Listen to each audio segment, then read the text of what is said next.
Pencurian sepeda motor di Palembang, Sumatera Selatan kembali terjadi, dan terekam kamera pengawas.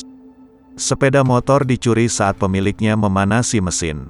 Rekaman kamera pengawas dari salah satu rumah warga ini, memperlihatkan pencurian sepeda motor di rumah kos kawasan Ilir Timur Palembang. Pencurian terlihat dilakukan satu orang, dengan membawa kabur sepeda motor milik penghuni kos yang ditinggal ketika sedang memanaskan mesin. Pencurian memang sering terjadi di kawasan ini. 1 pekan sebelumnya penghuni kos juga kehilangan telepon genggam dan laptop. Diduga kejahatan ini dilakukan pelaku yang sama. Rencananya pencurian ini akan dilaporkan korban ke polisi karena seringnya kejahatan tersebut terjadi.